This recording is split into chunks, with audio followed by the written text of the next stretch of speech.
Hello student, welcome to our today's class. In today's class we will discuss about our 24th chapter, A Visit to Mountains. Mountains यानी पहाड़ों का एक भ्रमण, इस chapter के बारे में हम पढ़ेंगे.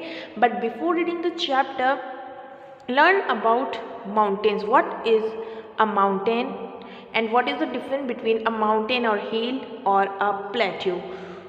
So mountains क्या होते हैं? माउंटेन्स जो है हमारे अर्थ का सबसे हाईएस्ट पार्ट होता है.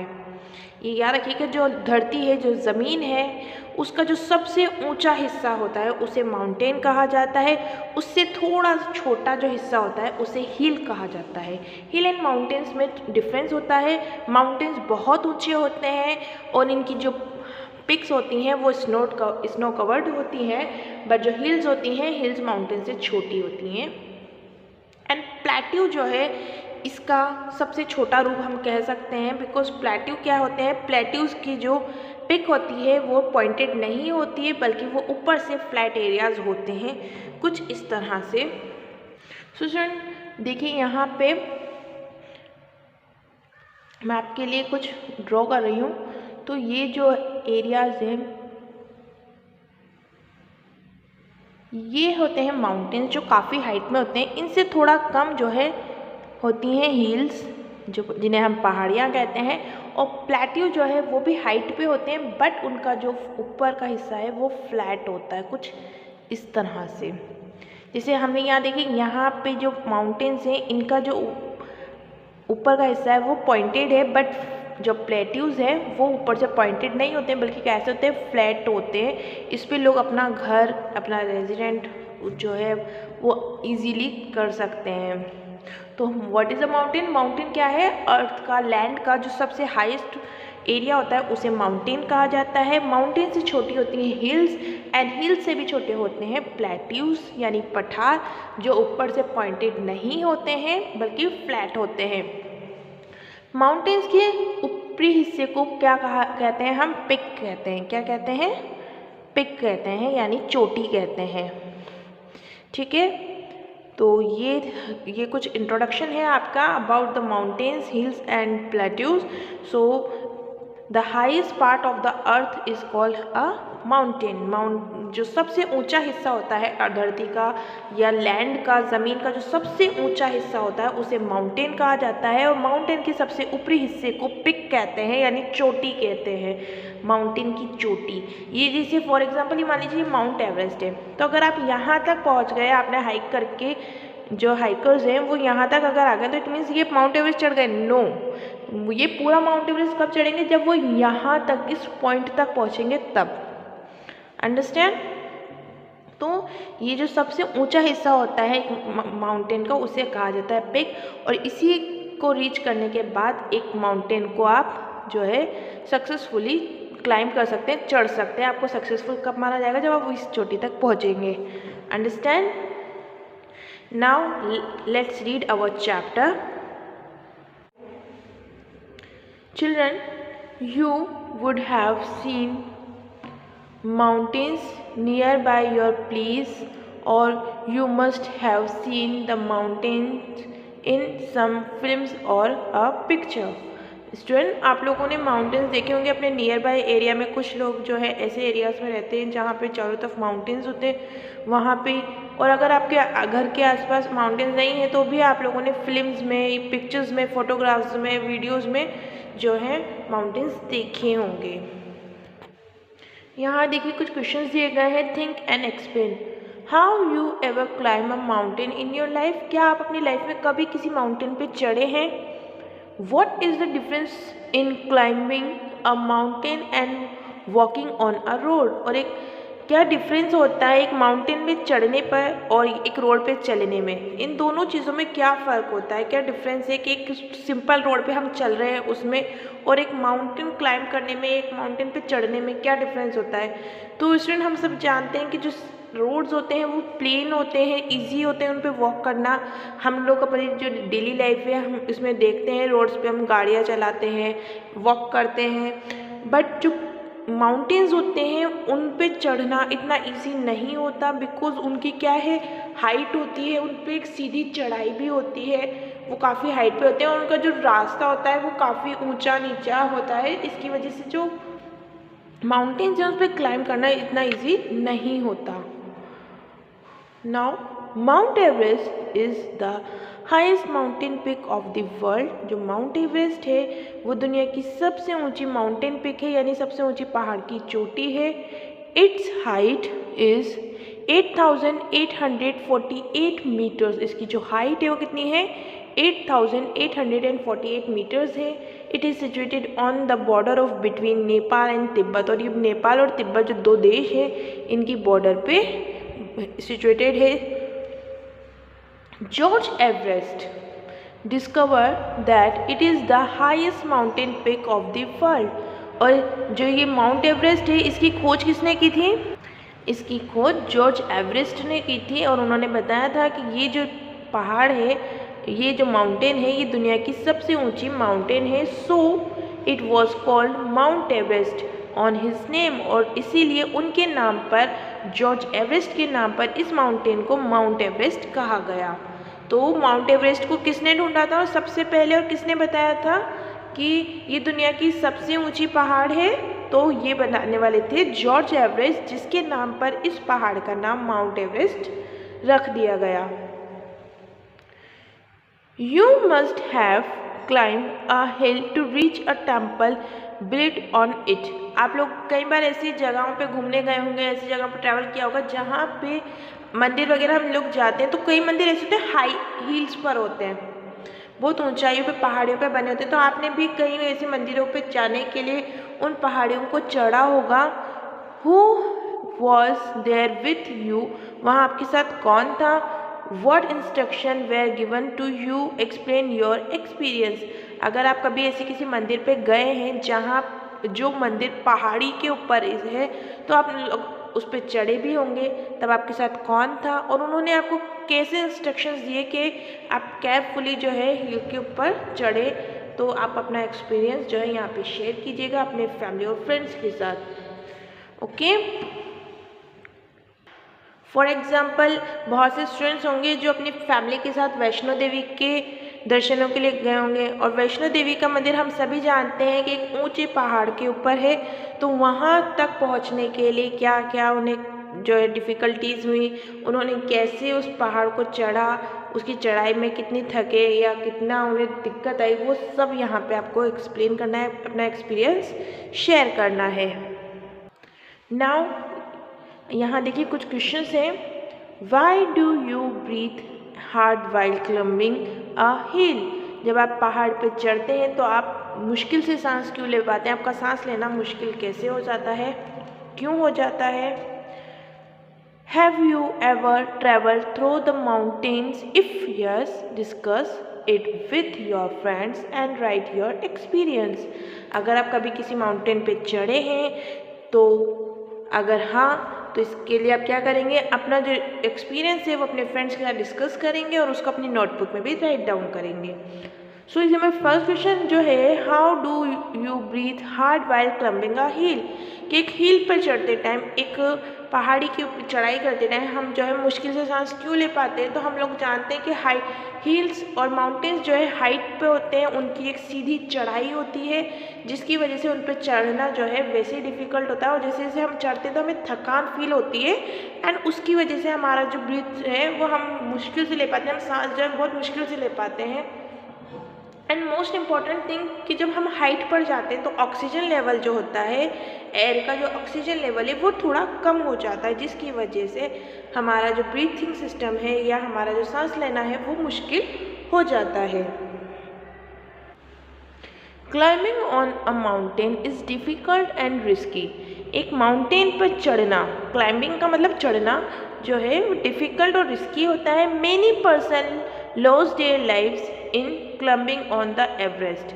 और जो माउंट एवरेस्ट है उस पर चढ़ने के लिए कई लोगों ने अपनी जान दे दी है, बिकॉज माउंट एवरेस्ट हम जानते हैं कि दुनिया की सबसे ऊंची पहाड़ है और इसकी वजह से उस पर चढ़ना बहुत इजी नहीं होता है और उसकी जो चढ़ाई है वो कैसी एकदम स्ट्रेट है, तो उस पर चढ़ना बहुत रिस्की होता है और जिसकी वजह से कई लोगों ने अपनी जान दे दी।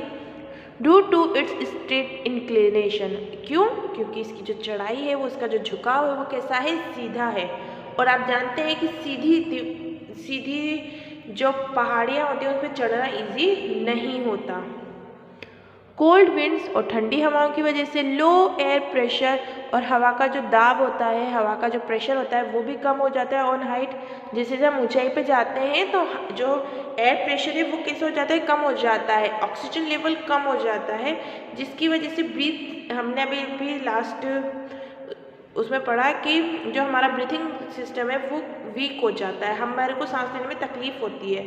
क्यों होती है? क्योंकि एयर प्रेशर हाइट पे जाके कम हो जाता है। एंड माउंट एवरेस्ट पे क्या है, ठंडी हवाएं चलती है, बिकॉज जैसे जैसे हम हाइट पे जाएंगे तो चारों तरफ स्नो होती है, ठंड होती है, जिसकी वजह से हवा ठंडी हो जाती है। एंड उसकी जो हाइट जो है ना, इंक्लिनेशन है, झुकाव है, वो कैसा है, स्ट्रेट है। One feel difficulty in breathing, सबसे पहले जो है ब्रीथिंग में सांस लेने में डिफ़िकल्टी फील होती है। All this thing make Everest climbing risky affair, और इसी वजह से जो ये जो सारी चीज़ें हैं ये माउंट एवरेस्ट पे चढ़ना कैसा बना देती है, रिस्की बना देती है, कि एक चैलेंज का काम है, एक रिस्क का काम है, जिस पे जाकर आप या तो कामयाबी पा सकते हैं या फिर अपनी जान से हाथ भी धो सकते हो। काफ़ी लोग हैं जिन्होंने अपनी जान इस माउंट एवरेस्ट पे चढ़ने के लिए गंवाई है, बट कुछ ऐसे लोग भी हैं जिन्होंने माउंट एवरेस्ट पे चढ़ाई की और उन्हें कामयाबी भी मिली है, जिनके बारे में हम अभी नेक्स्ट पढ़ेंगे चैप्टर में। In the year 1953 two daring man named Edwin Hillary New Zealand and Sherpa Tenzing Nepal reach Mount Everest, the highest peak of the world. देखिए यहाँ पर जो फाइनली 1953 में दो मैन थे, एक का नाम था एडविन हिलेरी जो न्यूजीलैंड से के रहने वाले थे, एंड दूसरे थे शेरपा तेंजिंग जो नेपाल से थे। उन दोनों ने माउंट एवरेस्ट की जो सबसे ऊंची चोटी थी वो वहाँ तक फाइनली पहुँच गए थे। दे टुक 2 months फॉर दैट, और इसके लिए उन्हें 2 महीने का टाइम लगा था। कितना टाइम लगा था? 2 महीने का time. The mountain climbers carry oxygen gas cylinder with them, और जो माउंटेन क्लाइंबर्स होते हैं, जो पहाड़ पे चढ़ने वाले होते हैं, वो लोग अपने साथ एक ऑक्सीजन गैस का सिलेंडर कैरी करते हैं, क्योंकि हम जानते हैं कि जैसे जैसे हम हाइट पे जाते हैं एयर प्रेशर लो हो जाता है, जिसकी वजह से हमें सांस लेने में तकलीफ होती है। तो ऐसे वजह से वो लोग अपने साथ क्या करते थे, ऑक्सीजन सिलेंडर कैरी करते थे, जिससे वो वहाँ इजीली सांस ले सकें, ब्रीथ कर सकें। सम टाइम कभी कभी लैंडस्लाइड हैपन, कभी कभी वहाँ पे क्या होता है, जब माउंटेन्स पे हम जा रहे होते हैं तो सडनली लैंडस्लाइड्स भी हो जाते हैं। लैंडस्लाइड ज़मीन पहाड़ जो है वो अपनी जगह से खिसक जाते हैं, जिन्हें लैंडस्लाइड होना कहते हैं। Under this condition the climbers need discipline, capability of taking risk and patience. अब कभी कभी क्या होता है कि जिससे आप माउंटेन्स पे चढ़ रहे हैं, जो क्लाइंबर्स जो है माउंटेन्स पे चढ़ते हैं, तो वहाँ पे लैंडस्लाइड हो गया अचानक से। तब ऐसी कंडीशन में जो है माउंटेनर्स है, उनको क्या करना चाहिए, डिसिप्लिन बनाए रखना चाहिए। वो एकदम से घबरा के शोर चिल्लाएंगे तो, और जैसे जैसे होता है क्या है कि जैसे जैसे पहाड़ों के ऊपर शोर होता है ना, तो वैसे वैसे लैंडस्लाइड और ज़्यादा बढ़ता है। जो साउंड होता है, साउंड की वजह से जो है पहाड़ और ज़्यादा हिलते हैं। इसकी वजह से वहाँ पे शोर, चीखना, चिल्लाना मचाने की जगह उन्हें डिसिप्लिन बनाए रखना चाहिए, कैपेबिलिटी होनी चाहिए उनके अंदर उस रिस्क को उठाने की, कि वो इस जो प्रॉब्लम आई है उसको फेस कर सके, और उनके अंदर पेशेंस, संयम होना ज़रूरी है। ये सारी चीज़ें ही एक माउंटेनर्स को कामयाब बना सकती है। अगर वो घबरा जाएगा तो कभी भी उस माउंटेन के जो हाईएस्ट पीक है उस तक नहीं पहुंच सकता। Now some question here, think and explain what kind of difficulties do the mountaineers experience. किस तरह की जो है डिफिकल्टीज माउंटेनियर्स को एक्सपीरियंस करनी पड़ती है। तो अभी हमने ऊपर सबकी डिस्कस किया है कि जो एयर प्रेशर है वो लो हो जाता है, जो माउंटेन्स की जो चढ़ाई है, इंक्लिनेशन है, वो स्ट्रेट होने की वजह से, ठंडी हवाओं की वजह से उनका जो है बहुत सारी डिफ़िकल्टीज आती है, सांस लेने में तकलीफ होती है और सम टाइम वहाँ पे लैंडस्लाइड्स भी हो जाते हैं, जिसकी वजह से माउंटेनर्स को माउंट क्लाइम करने पर दिक्कत आती है। How do they prepare and take their meals, किस तरह से वो अपना मील यानी अपना जो खाना है वो प्रिपेयर करते हैं और उसे खाते हैं। अब जब वो माउंटेन्स पे चढ़ रहे हैं तो ऑब्वियसली वहाँ पे उनके लिए खाना बनाना और उसे खाना डिफ़िकल्ट होता है, क्योंकि माउंटेन्स पे आप अपने किचन को तो कैरी कर नहीं सकते फर्स्ट, और ना ही बहुत सारा सामान अपने साथ कैरी कर सकते हैं कुकिंग का। तो किस तरह से वो वहाँ पे अपना फूड जो है वो प्रिपेयर करते हैं और किस तरह से उसे खाते हैं, ये सब आपको बताना है। Discuss and explain, look at the mountaineering equipment of climber show in the following picture. यहाँ देखिए ये बहुत सारे इक्विपमेंट्स दिखाए गए हैं जो माउंटेनियर्स अपने साथ यूज़ करते हैं। जब वो एक माउंटेन पे क्लाइंब करते हैं, चढ़ाई करते हैं, तो उस टाइम उनको ये सभी इक्विपमेंट्स की ज़रूरत होती है। यहाँ पे देखिए हेलमेट्स हैं, नी पैड्स हैं, और ये उनका बेड है, बैग्स हैं, ये ऑक्सीजन सिलेंडर्स का बैग है। तो इस तरह से बहुत सारे ये स्पेशल शूज़ होते हैं जो माउंटेनर्स यूज़ करते हैं, स्पेशली जब वो ऐसे माउंटेन्स पे जहाँ पे बर्फ़ होती है, उस टाइम पर इस तरह के जो शूज़ हैं उनको वो लोग पहनते हैं, वेयर करते हैं। इनके नीचे क्या होता है, जो स्पाइक्स लगे होते हैं, नुकीले वो लगे होते हैं, जिससे जब वो पहाड़ पे चढ़ते हैं, ऐसे पहाड़ पे जहाँ बहुत ज़्यादा स्नो है, बर्फ़ जमी हुई है, तो वो जो स्पाइक्स है उस बर्फ़ में धंस जाते हैं, जिसकी वजह से वो स्लिप नहीं होते हैं, मतलब वो फिसलते नहीं हैं। तो ये वो सभी इक्विपमेंट्स है। ये बेड है जो वो लोग यूज़ करते हैं जब वो माउंटेन्स पे चढ़ते हैं। उस टाइम पर जब वो थक जाते हैं, नाइट टाइम हो जाता है, तो उनको रेस्ट की ज़रूरत होती है, तो इस तरह के बेड को वो यूज़ करते हैं, जिसको वो ओढ़ भी लेते हैं और उसके ऊपर वो सो भी जाते हैं। टेंट्स वगैरह वो यूज़ करते हैं। इसी के साथ वो एक स्पेशल टाइप की एक्स का भी यूज़ करते हैं, जिसे माउंटेनर एक्स बोला जाता है, जिसे वो पहाड़ के ऊपर जैसे वो चलते हैं तो उसके ऊपर घुसाते चलते हैं, जिसकी हेल्प से वो उसको होल्ड करते हैं और ऊपर की तरफ अपनी बॉडी को पुश करके लेके जा सकते हैं। तो ये वो सभी इक्विपमेंट्स हैं जो एक माउंटेनर को यूज़ करना पड़ता है during the climbing a mountain. Okay, now find out and right. अब आपको यहाँ कुछ और क्वेश्चन दिए गए हैं जिनको फाइंड आउट करना है और उनके आंसर को राइट डाउन करना है। So first question is why do the mountaineers wear dark goggles. देखिए यहाँ एक क्वेश्चन पूछा गया है कि जो माउंटेनियर्स होते हैं वो डार्क गॉगल्स क्यों पहनते हैं। तो यहाँ मैं आपको बता दूँ कि जो माउंटेनियर्स होते हैं वो डार्क कलर के गॉगल्स यानी चश्मे पहनते हैं, बिकॉज कुछ माउंटेन जैसे हम बात करते हैं माउंट एवरेस्ट की, तो माउंट एवरेस्ट पे हम जानते हैं बहुत स्नो कवर्ड माउंटेन होते हैं, जो उसकी पहाड़ियाँ हैं उसमें बहुत बर्फ़ जमी होती है और ये हाइट पर होते हैं, तो ऑब्वियस है कि सन से जो है बहुत क्लोज भी होते हैं, सूरज के पास होते हैं, तो इन पर जो सनरेज है उस बर्फ़ पे सीधी आती है और उसमें वो क्या करती है, रेडिएंट पैदा करती है। क्या होता है, जो सनरेज हैं जब वो बर्फ़ पे आती है तो वो रेडिएंट पैदा करती है, उसमें से रेडिएंट निकलता है जो हमारी आइज़ के लिए अच्छा नहीं होता है। ऐसे में वो रेडिएंट जो माउंटेनर्स हैं उनकी आइज़ को जो है इफ़ेक्ट कर सकता है, ख़राब कर सकता है। इससे बचने के लिए जो माउंटेन्स होते हैं वो डार्क कलर के, काले कलर की जो है गॉगल्स को वियर करते हैं, जिससे वो रेडिएंट से अपनी आइज़ को सेव कर सके, वो अपनी आइज़ को उससे बचा सकें।